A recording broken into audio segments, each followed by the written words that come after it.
This is a Crowd podcast. This episode contains references to eating disorders, particularly binge eating disorder. If you need support with binge eating, please visit beateatingdisorders.org.uk.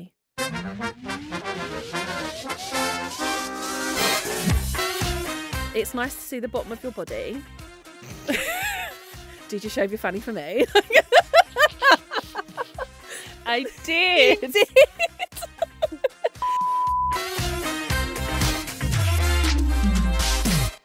Laura, you're back in the country. I am. It's good to see your face. It's so tanned. I'm so pale. Just want to let you know, listeners and viewers, because we're on YouTube. Hi, YouTube. Hi.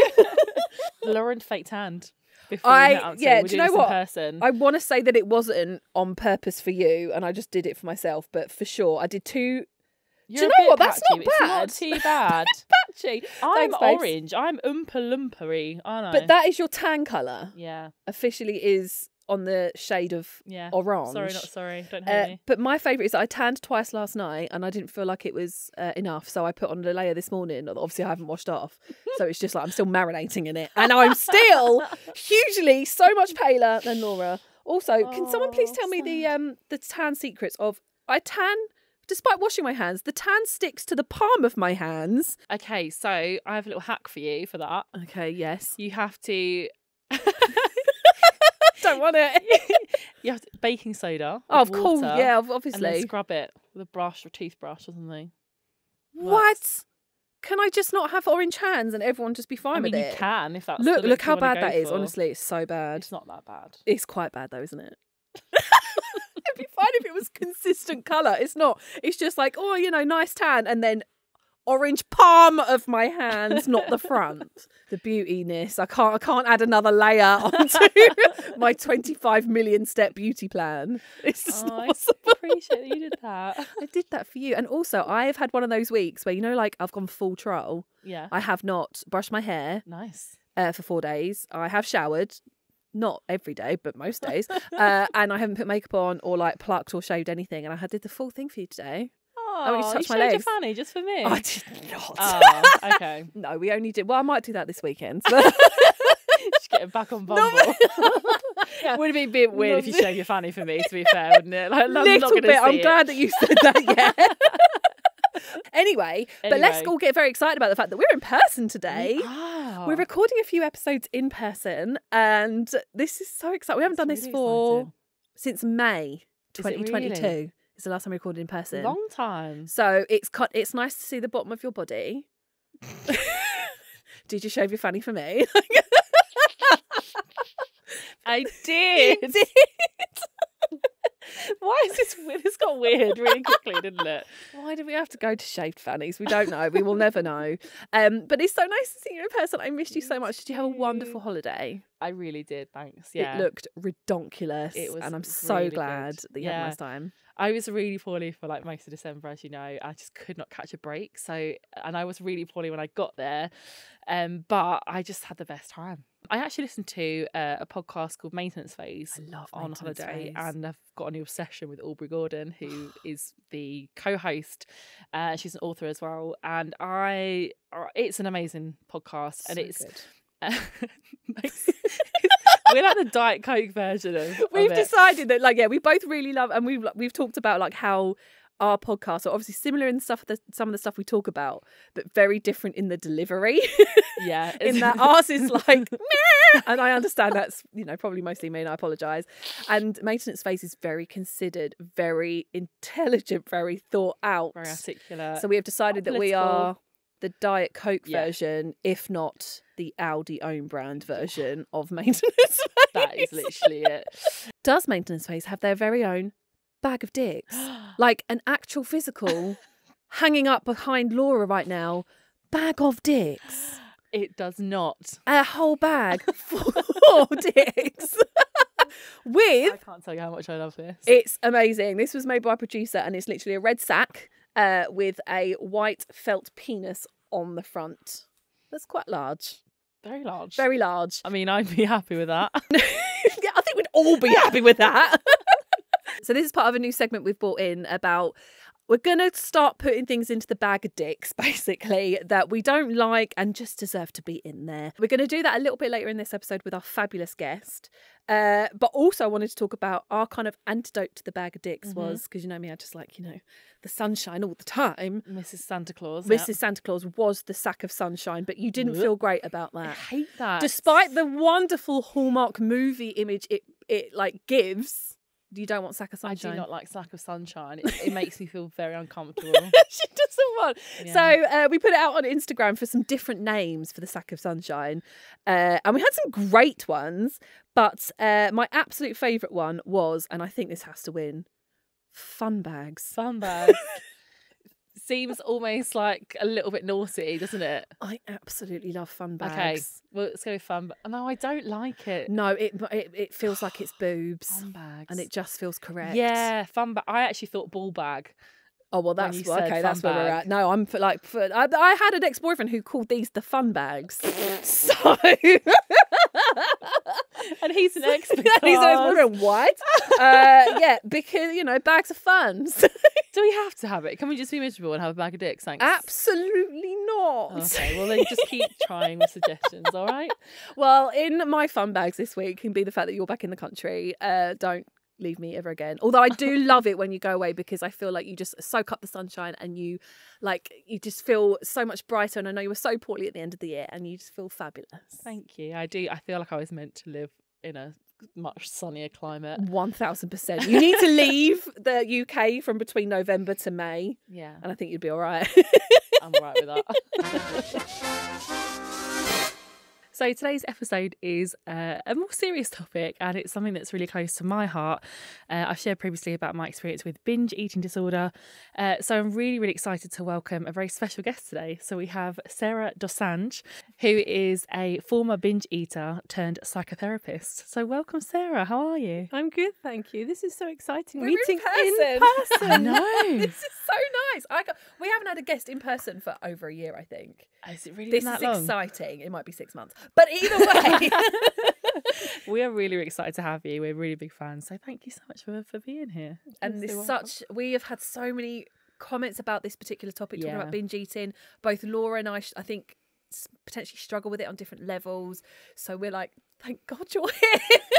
And in person as well, we're super excited. But before we start, we have the very important thing of... It's the first time we've said this. Yes, how awkward. do I intro this new thing with people in real life? Right, so welcome to our new section, which we are calling Bag of Dicks. So essentially, we have got something that we're calling the Bag of Dicks, where every week we're going to try and put something into the Bag of Dicks that makes us angry, pisses us off, or just generally deserves to be in the Bag of Dicks. So Sarah, for the first time, you're going to do this. However, not only are we doing this for the first time, we actually have a physical in the real life dick bag, It's behind which me. our producer Fion go has this way. created. And so for our viewers on YouTube will actually be How able about to that? see it, although you it weren't will expecting this, were you? it will be censored on YouTube, let's put it that way. But let's just say it is a beautiful red bag with a white phallic shaped man Object. penis on the front. So It just makes me think of Christmas looking at it. I feel like it Santa's it looks wrong. like a Christmas stocking. Christmas but sack. like I don't want what's inside. No. So, Sarah, what's going in the bag of dicks? Well, I think a lot of professionals that work with binge eating are really passionate about using their own experience to help others. And Yeah. I'm big on that. I talk about my own experience all the time. But one of my personal bugbears is when professionals who struggle with binge eating, they don't acknowledge their own biases. Right. So they Ooh. take their experience and they assume. So I can assume from my experience, well, everyone needs to do the same thing that I did to recover Yeah. from binge eating. Yeah. And I see this everywhere on Instagram, Yeah. and they're saying, if you do this, this will definitely be the result. And there are people coming to me who say they feel gaslighted Oh, really? by That's the so non-diet interesting. message, because they're told, give yourself permission to eat, which I 100% agree with. I'm all about permission. Yeah. But then it's without any nuance whatsoever. And it's like, that's it, and you'll be fixed. And then it's not working for some people because it can be more complicated than that. Yeah, it's a lot more nuanced. I think that's something that I've also struggled with from like the other end of that, is seeing that, especially when it comes to like diets more and like or exercise. It's, if I can do it, so can you. And I think people don't understand their body privilege or other kind of types of privilege, like access to personal trainers, access to personal therapy. And I think, like you say, it's a lot more complicated than that. So I'm really pleased that like 100% you acknowledge that. And you're right, it goes at the other end. There'll be people who say, if you cut out flour and sugar, that's what I did, and I stopped binge eating, that's what you need to do as well. And especially in the arena of specifically binge eating, and it's so like wild and complicated and emotional and anyway. Personal. And that's such a good one Yeah. for the bag dicks. Very good point. In it goes. We love that. And it goes. Oh, I'm so excited for this episode. I think hopefully we're going to learn a lot, and I learn a lot from your videos anyway, and you have such an amazing way of putting stuff because you make things relatable. And so if you're not following Sarah on Instagram, please go follow her. She's literally awesome. But so we're going to start our episode off like really simple, and we want you to kind of tell us a little bit about what binge eating is. okay, it's not that simple, but I'll make it as simple as I can. Okay. Because you've got clinical binge eating, that's the diagnosable type, and you've got binge eating in the way we talk about it in everyday life. Just like depression with a capital D and a small d. Oh, Okay. So clinical one is, in a discrete period of time, the example given is about a 2-hour window, eating an amount of food that's definitely larger than most people would in similar circumstances, and accompanied by a sense of loss of control that you cannot stop. That's the clinical one. But already that's really subjective, because what is more food than most people would eat in similar Yeah, it's not like a circumstances? scientific defined amount. What does is it? overweight mean? Yeah. If you go on holiday and it's an all-inclusive buffet, what does everyone do on the first day, right? That would look like a binge. That would fall into a binge on a Tuesday afternoon at home, because most people wouldn't do that. But on holiday, it might be something different. Yeah. So that's clinical. But the way I like to think of it, because there are so many people out there who feel like they struggle with binge eating, but they're like, is it bad enough? Am I binging enough for it to be a problem? Can I stop? I don't know about Same. you. Yeah. So to be honest, same. And so I think for me, it's all about the experience of the person. So if we're talking about everyday life, it's out of control and compulsive eating. So it feels like you can't stop. Yeah. Feels like you're acting against your own will sometimes. Yeah. And sometimes it doesn't. That's where it gets even more complicated, because binges can be violent and feel like you're harming yourself, and they can also be soothing and feel like you're taking care of yourself. That is so interesting. Oh yeah, I can already tell that we're both going to cry in this episode. But yeah, and I guess like, do binges last a period of time? So like, could it be a day, a week, 2 years? Yeah, 100%. Okay. Oh. So when it first started, I think for me, I binged pretty much every day for 9 months. And then I had this 3-week respite, and I thought I'd fixed everything. And then it came back again. Yes. And I would have these patches where sometimes it might be a week, a month, 3 months of continuous binging, and then a respite. But the respite was never normally longer than 2 or 3 weeks. So what causes like binge eating? Like, there's sometimes I feel like, is it because I've just mentioned to you before we started recording, I've just been diagnosed with polycystic ovaries. So is it genetic? Is it hormones? Is it emotional? Is it because of my upbringing? Is it because of my surroundings? Like, what are the reasons why we like binge eat? In answer to all those things you said, you know what I'm going to say? Yes. Yes. Yes, and yes. So they call it, like all disordered eating, it's a bio-psycho-social problem. Okay. So there's biology, that's your hormones, that's neuroprocessing, neurochemistry, that's your gut health, it's all of that. Then you've got the psychological, that's your emotions, that's the way you think. We've got a whole mind-body connection thing. What we're believing affects our biology and how our bodies react. Because you know that if you've got something big tomorrow, you're going on holiday, you can feel excited now and have a physiological response because of what your mind's thinking. Just like when you think about food, ghrelin, your hunger hormone, increases. So if you're in a cycle of obsessing about food, your biology is constantly preparing to eat. That's why it can feel so powerful. Right. The last bit being the social, which of course is we're influenced by how other people eat around us. That's diet culture. Something like restriction could come under social, psychological, and there's a biological backlash to restriction as well. It makes me feel better, I guess, that it's no wonder that so many people struggle with binge and or overeating. Yeah. To be honest. Like, this is not a new thing, is it? But it kind of feels like it's more, people are talking about it a lot more. It seems more prevalent. I think people are looking for diagnosis as well as kind of like options as well, which I think is a really, really good thing. Is that fair? Like to say, like, I think it's probably always been around, but I also do feel like, I don't know, like the culture that we live in, has that kind of made a difference as well to like how we, have you seen that? Well, there's so much secrecy around something like binge eating. Not many people are binge eating in front of other people. It's you alone with the food. So when people will reach out to me because they've just heard that binge eating is a thing, for want of a better word, there's this relief. Oh my goodness, there's a name. Well, other people feel like this too. It's not just me. Yeah. And people will message me and they've never spoken to anybody about it. So we don't know the scale of what this problem is. All I know is I go to a social situation, people find out what I do, and almost inevitably someone pulls me aside to say, I'm really struggling with food. This is what's going on for me. Really, yeah. And I see it everywhere. But again, I own my biases. I'm not going in the bag of dicks. I own my biases. I am going to see it everywhere. Yeah. I'm not going in. Don't make me. Put me in, please. We all like the definitions. I think this is what it is. And people like the diagnosis and definitions and terms. And it's nice to be able to go, I've got this. And you can somehow put it in your mind a little bit better. So I was wondering if there's a difference between binge eating and overeating, or if they're essentially the same thing. Because in my head, I'm like, I don't think I qualify. I don't even know what I'm saying. But you know what I mean? Like, I don't think I qualify as it. I don't think I've got the clinical definition of binge eating, as you said, but I certainly overeat for all of the reasons that you just said. I think some people, myself included, well, when they think binge eating, sometimes they will naturally assume that it's like going to the shop, spending, I don't know, 20, 30 quid on like food and then eating it all in the same sitting until you feel sick or are sick. And I think sometimes it's not, is it fair to say, like, it's not always that extreme? Because that's why I was like, oh, maybe I don't have it. But then I'll also sit down in one sitting and eat like a lot of food until I'm very, very full.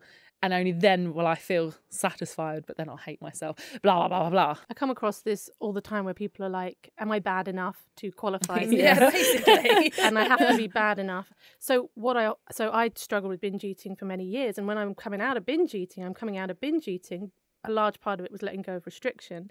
But then I'm sort of in this general overeating pattern. And it didn't feel, I was still saying to myself, well, at least when I had binge eating, I had a real eating disorder. Now I'm just struggling with overeating. What does that mean? The way I put it is, would you choose this for yourself? So you, Lauren, who you're not sure like whether you would qualify as such, would you choose the way that you eat? Would you choose that for yourself? On the whole, probably not. So it's not a choice. Okay. Like you're trapped in something. Okay. That's how I might think about it. That's so interesting. This is already so good. Like, oh my gosh, yeah, no, I wouldn't. And I think where people feel like they're maybe not, they haven't really got a problem with binge eating, is it seems like if you get an urge to binge or a strong urge to eat compulsively, there's a lot of black and white thinking that goes on around binge eating. It's just a part of it. If you're not a black and white thinker, you're unlikely to ever struggle with binge eating.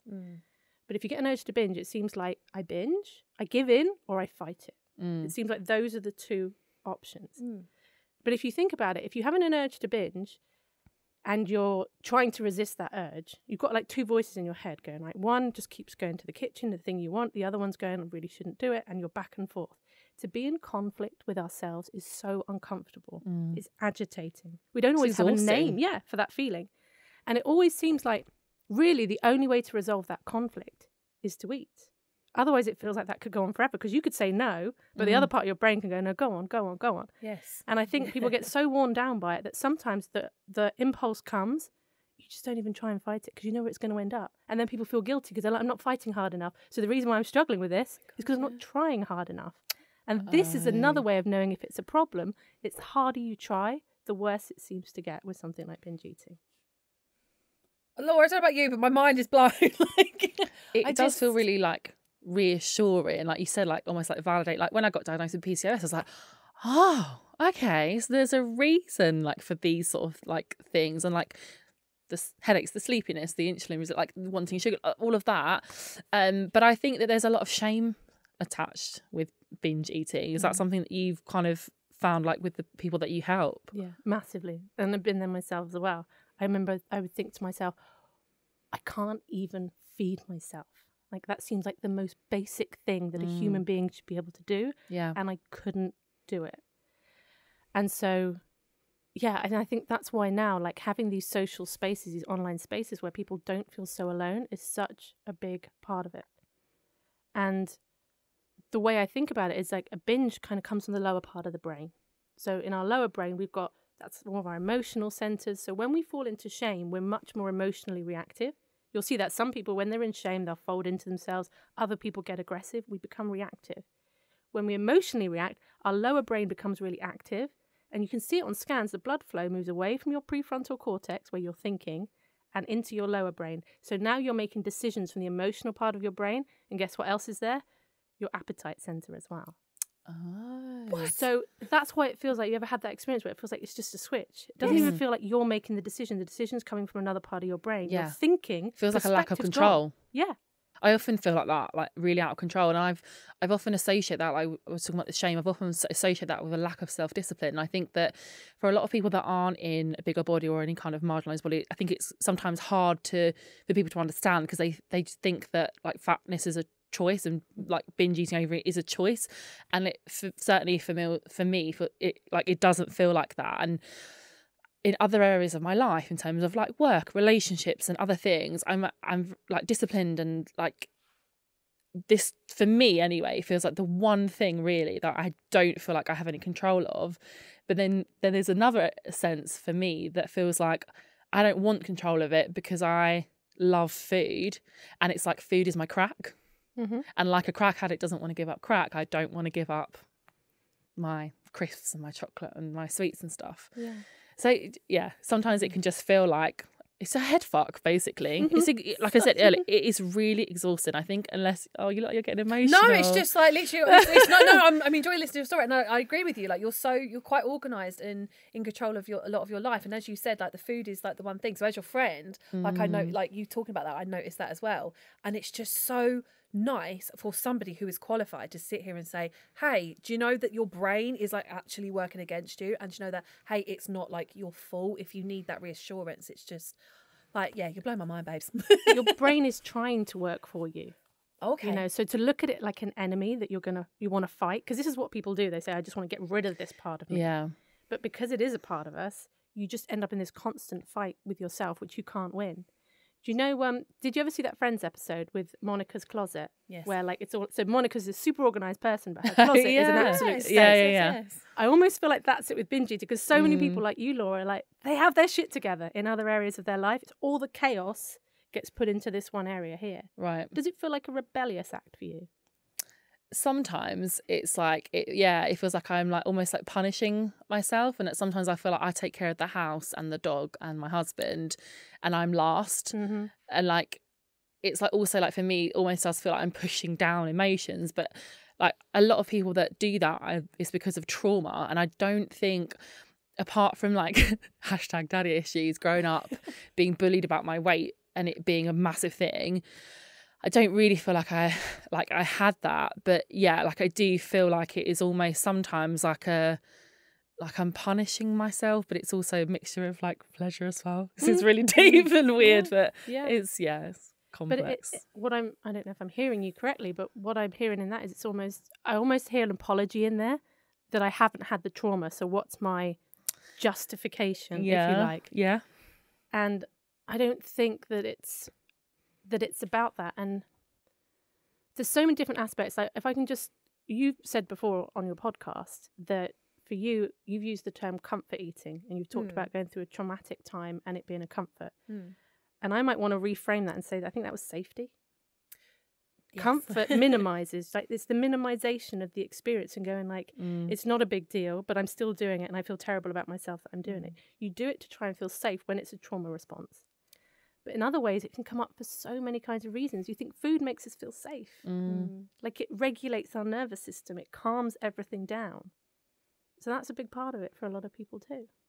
I think it's so interesting. It's so interesting. I find myself, I feel very emotional because I think for so long it has just felt like a personal failing.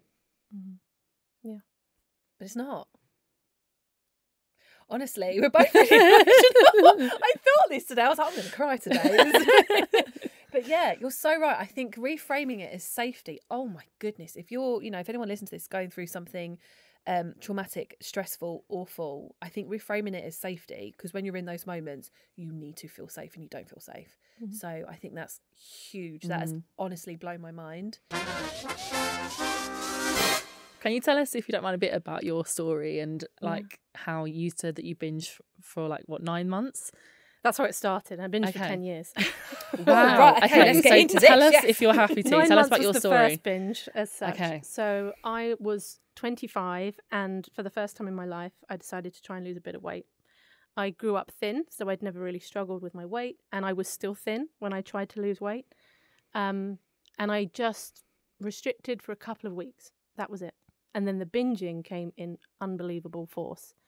And I was getting up at 2 or 3 o'clock in the morning, and I was binging. I was fishing food out at the bin and binging. I was stealing food, well, taking food that didn't belong to me. I wasn't going into shops, but you know what I mean? People that, if I'd asked them, I probably could have had it. But, you know, there's that whole shame thing around that. And then about a year into my binging, no, about a year and a half, they found I had a tumour on the pituitary gland. Right. So I got a tumour between the pituitary and hypothalamus, which meant all my hormones were out of whack. Oh. So my theory is that when I tried to restrict, for whatever reason, whatever was going on hormonally, there was some kind of reaction. It felt very visceral. It felt really physical because I'd never experienced that before, and it was so sudden and so intense. And it was one of those where, you know, you shared your experience of gaining weight, where in the matter of a few months, I'd gone up several clothes sizes, and having that, like the double take of people when they see you. And I was a police officer at the time, and those uniforms do not have any elastic or give They me- are They're not brutal, those cute. uniforms. Yeah. Not cute. So I mean, I was ordering new uniform every couple of weeks, which was just, so I was just falling more and more into a shame spiral. I thought I was losing my mind. So when I found out I had these hormonal problems, I thought, great, it's all physical. Like, I just get my Everything. hormones sorted out Boom. and it'll be fine. So I started gradually like having hormone replacements, and it didn't get as visceral, but the binging just continued because the cycle of it was already set in motion. I'd developed such a emotional relationship with food. And that was when I really had to get to work on my psychology and my emotions around food, because I realised that the medical world was not going to be able to save me from this one. So again, it may have even been a coincidence, the hormonal things, but I do think that there was probably a link between that. So there was a couple of years where I struggled with bulimia, so I could do a big binge, but I wouldn't be able to get rid of all the food. Right. So even though I would have fallen into the bulimia criteria, I still felt that, you know, I identified more with the binge eating disorder part. One of the pivotal moments for me was realizing how even planning to restrict triggered binges. And this is where the intuitive eating, Last Supper eating thing comes in. So it's the idea, if you're going to diet on Monday, what happens at the weekend? Yeah. Like, you eat everything you can. Of course. But I was basically doing that every single day, because the next day I was always making promises to myself about how I was going to do it differently. So almost every night was becoming a binge, because tomorrow I wasn't going to be allowed these things. So that, I think, was a big part. When I gave that part up, that really reduced the intensity of the binging. But I still had, it's almost like food had become this real place. It was a place to deal with my emotions and related to the feeling safe and wanting to escape myself. I just constantly felt like a disappointment. And food became a way of just being able to turn that switch off and just being like, I don't want to have to be me. I don't want to think about life. I just want to switch off. So my binges became much more what I might call like slow binges over a few hours, just TV and food. So one of the things I did in my recovery for a couple of months, I went 2 months where I didn't eat anything in front of the television. Okay. So I said to myself, I can have whatever I want. I just wanted to try and break that link. Oh, that's When good. people talk about like food addiction and all of that being quite a contentious issue, for me, I feel like what I was playing, the addictive process I was playing out at that point was food and screens. Right. Yeah, I can relate to that. Literally there right now. Yeah. That's wild. To the point where, like, I think food is there to be enjoyed, and I think it is a big part of most people's lives. But for me, it has almost got to the point of like, I'm not even enjoying it. I'm just doing it. And that is, again, that feeling of being out of control or maybe punishing myself. I don't know what it is, but that is like, I know, something that I would definitely like to kind of address and like kind of get help with. Because if you're not even enjoying it, then what's the point? But I think the first part that has to be dealt with is the shame. I don't think we can change from a place of shame, and so the antidote to shame is connection and self-compassion. And the whole point of those two things is it cools down those emotional jets. You know, let's get rid of morality. It got to a point where I was able to go, it's okay if I binge. I'm just going to use it as an opportunity to learn. Okay. And for me, I think my relationship with food by that point was just a mirror of my relationship with myself, which just was not great Right. at that point in my life. I'd put everything on hold because I was struggling with this food thing. Right. Dating, all of that, for like 10 years, didn't date. Are you me? What? Okay, got ya. Yeah, right. Okay, cool. Honestly, your story is so interesting, and you mentioned there about recovery, and I just wanted to ask, was there like a point, or when you're like, you know, how do you go from that to recovery? Yeah. Yeah. I feel like, because sometimes people say, oh, you know, how long did the recovery part take? I feel like I was trying to recover from the minute it started. I was trying to stop. So it always feels like you're trying to stop something.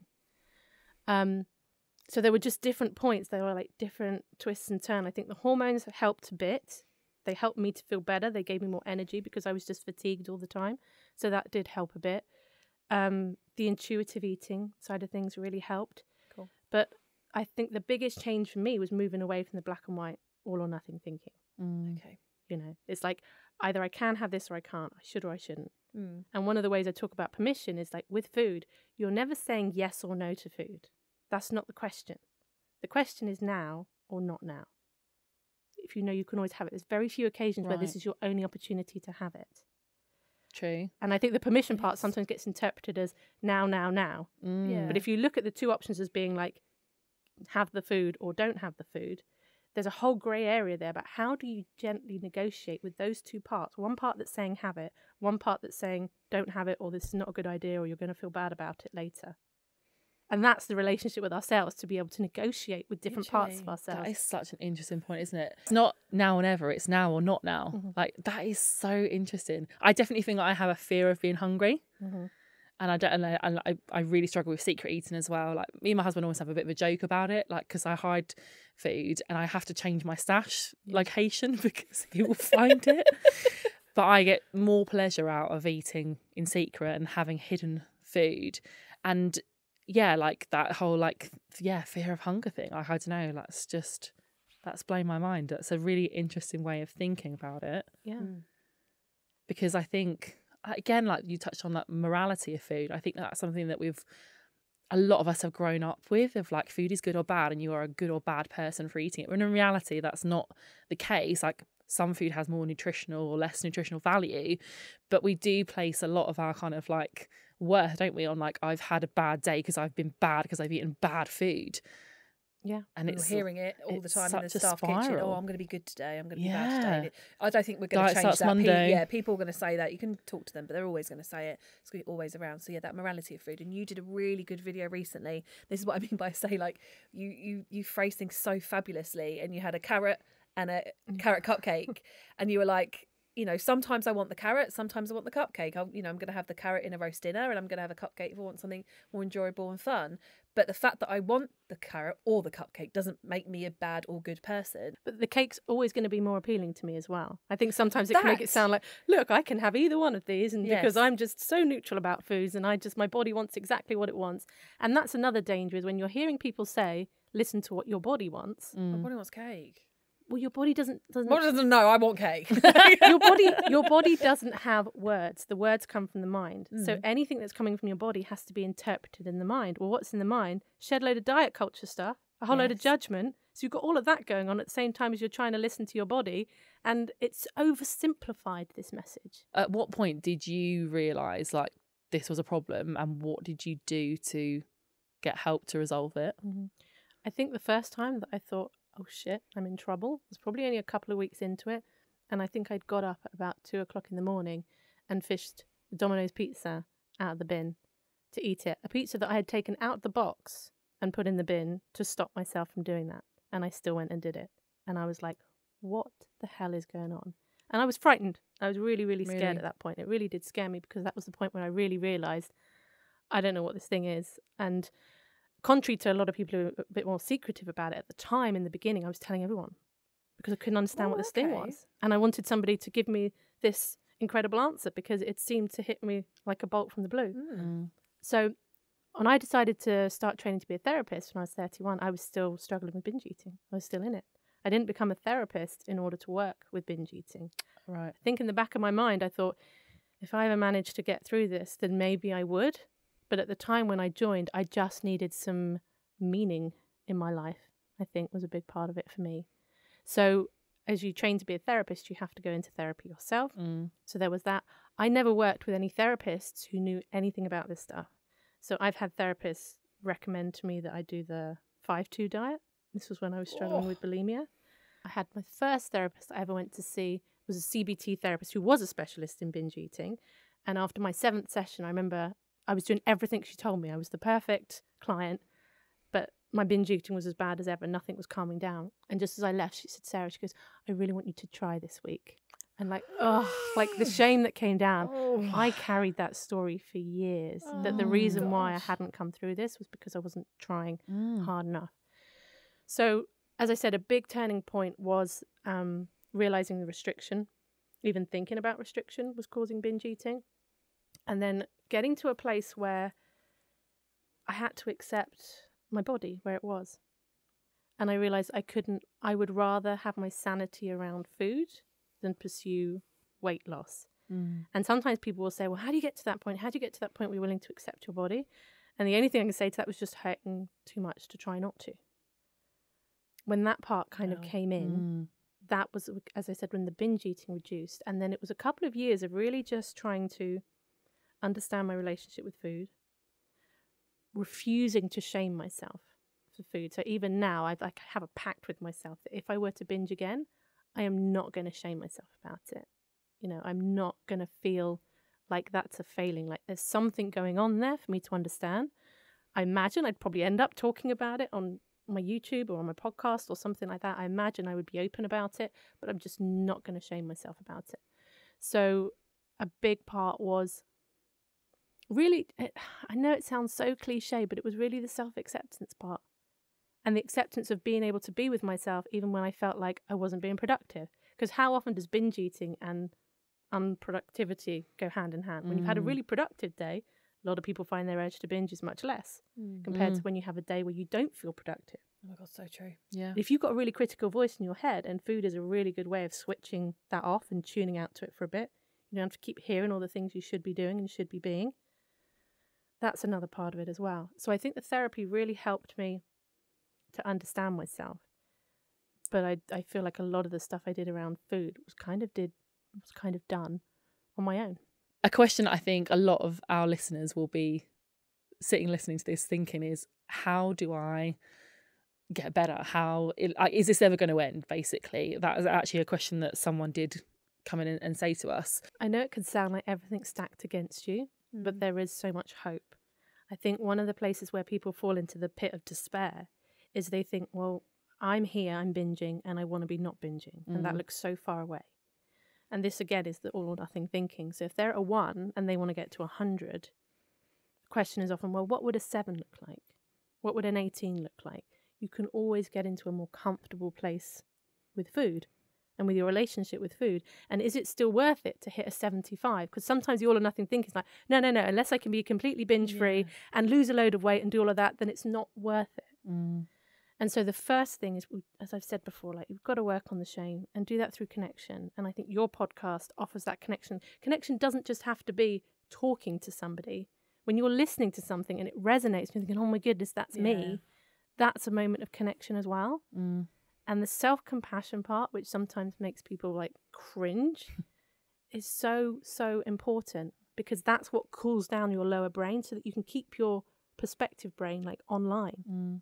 And so there's work to be done on the critical voice and developing a more nurturing voice in your head as well. People sometimes think that like being kind to yourself means being really nice, means going, oh, don't worry about it, it's fine. It doesn't matter. It doesn't matter if you've binged. That's not going to feel true in the moment, because in the moment it feels like it does matter. You don't feel good. So one of the things I encourage people to ask is, what is the kindest way of looking at this moment that still feels true? Do you want to try that, like after a binge? What that would be, Laura? God, yeah, I don't even know what that would look like. I think after a binge, I just feel so worthless. Why have I done that? I hate myself. You're useless. Like, you have no discipline. Like, I feel sick, and I feel sick because of like not just physically, like as in like I hate myself. I don't know how I would other than, oh, well, I don't really know. I genuinely don't know, because I think I'm really hard on myself because I feel like I deserve to feel crap about myself. Yeah. So people fall into two traps. They fall into that trap, like berating themselves, or they do the, oh, it's okay, I'll just forget about it and I'll just move on. Like that looking forward thing. Right. Actually, so to offer an alternative, it might be something like, because it has to feel true, right? So it could be like, okay, I've just binged again and I'm feeling really disappointed about that. Like acknowledging the feelings that are there, not trying to like gaslight yourself or just push your feelings down, tell yourself you're okay. I'm still struggling with this. I'm still trying to figure it out and I'm feeling lost. I don't know how to yet. I mean, does that feel true? Yeah. Say that it's a struggle, you feel lost. Isn't it kinder to say it's a struggle and you're lost than to say you've got no discipline, you've got no willpower, you've got this, that, the other. But the willpower stuff's just a load of crap anyway, because you don't need willpower unless there's a conflict of will. Right? There's a conflict there. So yeah, we have to build up that nurturing voice. If you're going to do anything that involves working on yourself in this way, becoming your own ally, like having your own back, is really important. And I encourage people to think about, how do you want to treat yourself when you fall short of your expectations? And everyone's like, oh, I don't want to fall short of my expectations. But you need a plan. Otherwise, automatic thinking will happen because you'll be in a moment of stress. And when we're stressed, old tapes play. But that's just old stuff. And in the moment, it feels so true, and it's not true. It's just a story that you're telling yourself about what it means that you're in this place where you've binged again. It does feel, though, that there are a lack of resources and help available. And I don't like to say this because I don't want to make sweeping statements, but I think people that like have anorexia or bulimia, it feels like there are more. I might be completely wrong in this. Just this is from my perspective. It feels like there's a lot more empathy. There's a lot more specialist treatment centres, whatever. I don't like the narrative that fat people need to be fixed, but I also do have to recognise and acknowledge that for me, binge eating is a daily occurrence. And I don't feel like there is anything out there that really addresses that like emotional side of eating. And like people will just say like, oh, go to Weight Watchers, go to Slimming World. I don't want to do that. I know that's not for me. I'm never going to do that again. I feel like sometimes the answer feels like intuitive eating. And sometimes I feel like that oversimplifies like the complicated relationship that we have with food. It's like, just eat when you're hungry. Oh, thanks, Shara. I never thought about that. So yeah. To be fair, intuitive eating is a lot more complex than Instagram will have you believe. Shocking. I know, it's great. There's actually a lot more to it because people don't talk about the respecting your body or the gentle nutrition or the emotional side of it. And all those are part of the principles of intuitive eating. It is a depressing scene at the moment for binge eating. So I think I heard you say in one of the podcasts, you've been to your doctor and like begged for help and they suggest a slimming club. Yeah. The NICE guidelines, that is the National Health Service, their guidelines say weight loss should not be a focus of binge eating treatment. It's in there in black and white because we know that doesn't work. And I'll have people, it's such a, in the UK anyway, it's a postcode lottery in terms of where you are. So there might be some places. I know that Beat, they do run a program if you're struggling with binge eating. I run binge eating therapy groups and I don't know anywhere else that does. I've not yet come across anyone else who's running binge eating therapy groups. For anyone out there and you know of other places, that's wild. So, and obviously if I can give it a plug, like my YouTube channel, The Binge Eating Therapist. For sure, absolutely. Subscribe, watch all the videos. It's so helpful. I put videos on my podcast, Life After Diets. Yeah. We look at exactly this because we're hearing this message, diets don't work. But then it's like, but what about this? But what about that? If we're not dieting, what are we actually supposed to be doing instead? You can tell us what to do. You can tell us what not to do, but then how are we supposed to, what are we supposed to do instead? I wish I knew sooner that diets don't work. I'm really glad I know it now, but it's also really scary because it's like, what else is there? Like we're hearing about like Saxenda and Ozempic and all of these other things. They're not going to help in the long. As soon as you stop taking them, there's no long term. This is what I mean about nothing really addresses the emotional side of things, why people overeat and binge eat, and I think that's what's missing. NHS, private, or whatever. The two biggest influences on my recovery have been Eckhart Tolle's work about the now and accepting the moment. So I'm on a bit of a mission to try to, and this is what I practice anyway, to try to accept everything that's outside of my control. And when I manage to do it, it brings me such relief. So that's kind of reinforcing. And Byron Katie's work, she has these worksheets you can go through where you learn to question your thoughts. So having done that repeatedly about questioning my thoughts and judgments, now something will come into my head and I don't necessarily believe it straight away. That's good. And to get to that place, that's where we really, we maintain our free will and our free choice. Because normally our emotions are telling us something and our thoughts are telling us something. Don't get me wrong, I get like caught up in it as well. And then there's these occasions when I don't, and they're becoming more often. And that's what I want for people, because that's what I think will actually lead you away from compulsion. Because when you accept this moment, everything about this moment, about yourself and whatever's going on, the compulsion to escape it reduces. And I love what you said earlier about it kind of comes down to self-acceptance as well. And I know for me, when I've had periods of food where it's been quite bad, one of them, well, quite bad, you know, my term of quite bad, I guess, one of them being currently is because I've got other stuff going on and I feel a bit shit about myself, or, you know, anxious in life, and that reflects in food. So I take my stress out and the safety and the comfort eating, or the comfort goes straight to food. And I have found that when it's been a bit more, I felt a bit more in control or happier, or like it's not even a thought about what I'm eating. It's when I'm feeling lots more happier, lots more settled, good about myself, good about life, all that kind of thing. But it's so difficult to get there because it's like ebbs and flows all the time. And even, you know, have those good days like, I'm cured, I'm fabulous. And then the next month you're like, oh, shit. So, yeah, I just wanted to kind of say to people that go through those Yes. vibes, it's tough out there, girls. When you think in absolutes, you're going to keep hitting dissonance. So take it, you said a moment ago, diets don't work. You won't hear me running around, not recently anyway, saying diets don't work. What I want is for people to realise for themselves whether diets work for them. Because a small percentage of people who are always going to look like they're doing it. We don't know what's going on, whether they're doing it in a healthy way or not.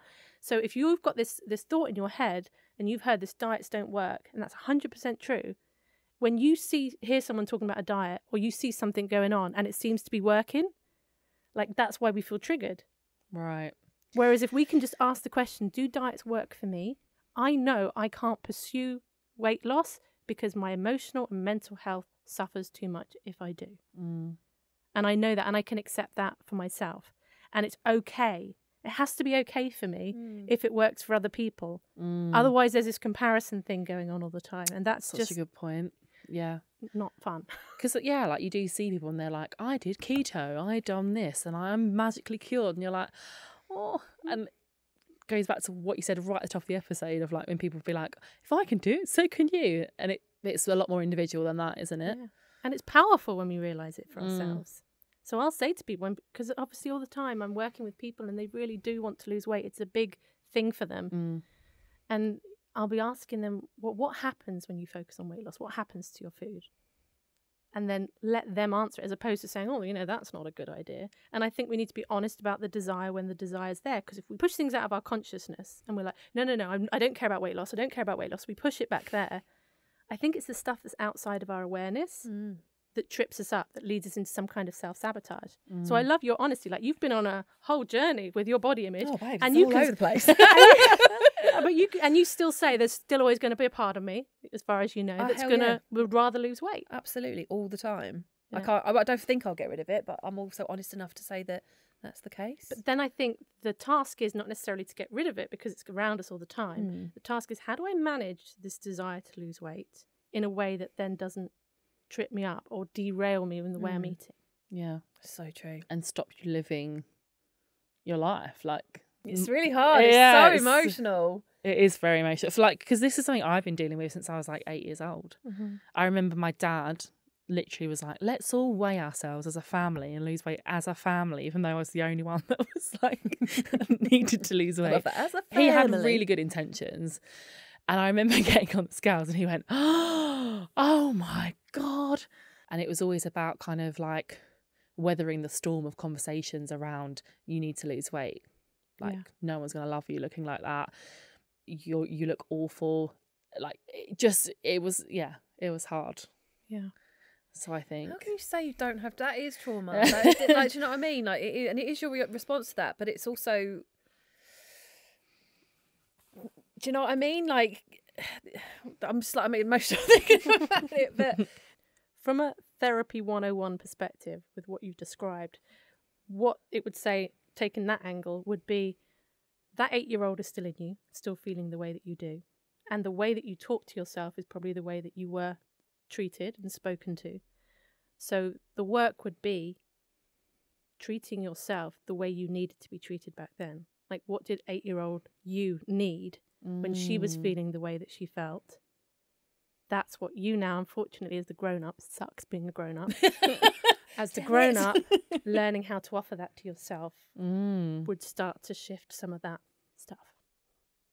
Yeah, that's really powerful. It makes me feel really sad about, like, when I think about, like, 8-year-old Laura, 11-year-old Laura, 13-year-old Laura, and I just was always made to feel like too big, too much, less than, and I just really struggled with it.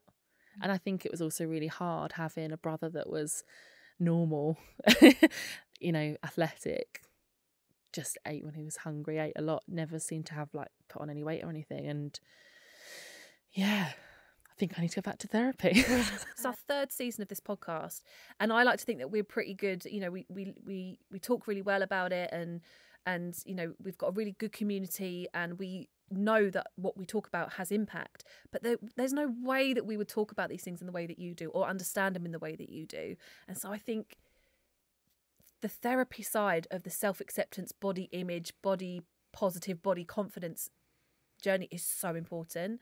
I think we need more groups. I think groups are just incredibly powerful at really helping with the all or nothing thinking. And the other thing groups do is, you know, the self-compassion part being really tricky. Isn't it easier to have compassion for someone else than yourself? Massively, yeah. I've seen you both offering it to each other. Haven't heard you giving it much to each of yourselves individually. Oh, God. The groups, what happens in the group, though, is you hear people talking about this and you're like, oh my goodness, that's me. You feel compassion for that person in the same situation as you. And the group starts to act as a bit of a mirror. It doesn't happen overnight. And you're offering that to one another. I think sometimes we have this in this head of, like, I want to be cured, magically cured and perfect. And I think that's unrealistic. Yeah, this is another fair? Well, it's another area of debate. I think for some people it will be something that they always manage. Right. And for some people they will make a full recovery. It kind of depends what the triggers are for that particular person and what they've done to work on that and where they're at. I think for me, it doesn't feel like something that I manage, but it's something that I'm always conscious of, because I find that often the way I feel about food is really indicative of what's going on for me. So sometimes I can experience like a sudden urge to go to Ollie and Steen and get one of their cinnamon slices. Oh, good Lord, don't even talk to me about them yet. They're so good. Have you not had one? I'm missing out, am I? Yes, Really? you are. They are good. But recently they're now all the same size. They used to be different sizes. So sometimes it was like a lottery. You get a big one or a small one. Stop. Oh, mate, tomorrow I'm going to go past no one's and I'm going to get you one. So I notice when I want food, and I notice the strength of that. Because sometimes, so hunger for me feels different to that sudden urge for something because I'm feeling a bit uncomfortable. And I'll notice it, particularly if I've had a few days where I've been particularly distracted a lot. I've been on my phone a lot and things like that. I find sometimes then I'm experiencing more cravings and I'm like, oh, crap, there's probably some feelings I haven't acknowledged. To be that self-aware, I love it. Damn it, got to deal with some stuff now. Yeah, love it. And sometimes I always start from a place of I can have it. But if the desire for it sometimes feels a bit strong, I'll say to myself, okay, well, what if I had it and I don't distract myself? If I have a really strong resistance to that, chances are for me, then I know it's emotional. And again, I'll still have it, but I'll have to slow it down. And that can feel uncomfortable as well. And I've only really for the last 6 months said, called myself like, no, I don't struggle with this anymore. Because I was always scared that if I started saying that I didn't, that it was just going to come back. Like a weird superstition thing or something. But now I'm like, keeping a secret from yourself. It's okay. I trust myself that no matter what happens, I'll have my own back. Sarah, honestly, I can't thank you enough. Like, that has been so helpful and genuinely one of, if not my favourite episodes. Yeah, also made me think that I definitely need to go back to therapy. But we're going to put all the resources that Sarah's spoken about, so her YouTube channel and all of the other things that she mentioned that helped her. We'll put that in the episode description for you all. My God, that episode was emotional. Laura, how are you feeling? Yeah, I That's definitely brought up a lot for me. I've chewed all of my nails. You had. I was literally going to comment on how beautiful they were, and she's literally chewed off all her beautiful nails. It was very, very interesting. I think we've both learnt a lot, and it's a nice way to kind of put stuff for us, like in a different way. And I'm so grateful. How are you feeling after it? Yeah, mosh. I think the biggest thing was about that kind of like the comfort eating and reframing it as safety. Because when I was doing the trauma therapy, this word safe comes up a lot. Right. So it was like, oh, okay, yeah, okay, we're back. So I'm feeling slightly triggered, but in a way that I feel okay. So I hope that it helps you, and I hope that it helps our listeners. It's the most important thing. I feel like we need a little bit of a joy now, a little bit of a pick-me-up. Yes. So we actually asked you guys on Instagram, what are you going to put in your, I don't want to say sack of sunshine. Fun bags. Fun bags. This is a temporary Oh, phrase. no, I'm fully into fun bags now. And you guys said, the day's getting lighter. Oh, slowly but surely, I'm yes. into that. Booking onto a dressmaking class. Someone's done that. That's amazing. Yeah, that's so cool. Crocs? I can't commit. I can't endorse that. I have succumbed to the mini Uggs. Oh, mini Uggs. I can accept them. Mini Uggs are super cute. Purely for warmth and comfort. I can't endorse Crocs just yet. I'm not on that life. Not yet. Oh, YOLO. YOLO? Yeah. Okay, cool. I don't really have an opinion on Crocs. I feel like it's very Marmite. It's very. Fat Romance novels. Yes, I love them. We got so many recommendations from our episode with Bethany. So yeah, for sure. Give us fat protagonists all the time. I need to read more. Loads of mentions of dogs. All the time, every day. Random. Okay, well, fine. Dogs love them all. And this one's my favourite. Easter chocolate, because mini eggs are back. Mini eggs. I had my first bag. It was great. It was so good. And my favourite cream eggs are back.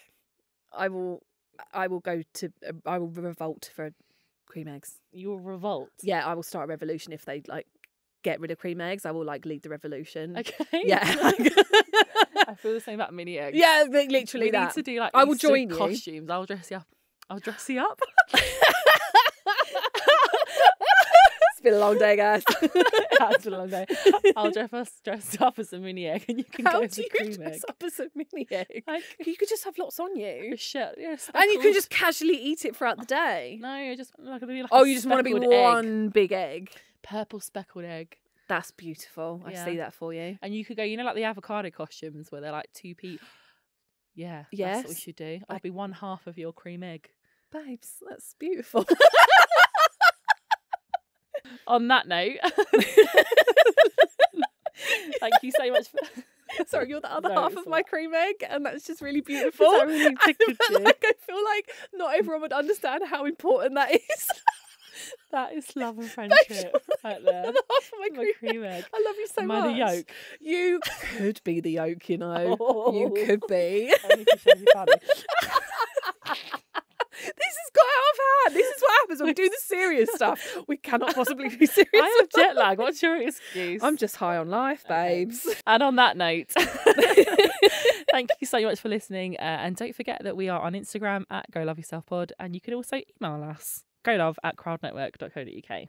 We will be back with a new episode next week, but if you want more of us in the meantime, you can check out our Facebook group, Go Love Yourself Community. You can also support the show by subscribing on Patreon or Apple Podcasts, where you can get ad-free and early episodes for £1 a week, or you can listen ad-free on Amazon Music. And remember to check out our brand new YouTube channel. Last but not least, we also have some tickets still available to our live show in London on the 3rd of March. The link to those will be in the episode description. Thank you so much for listening, and we'll see you next week. Bye!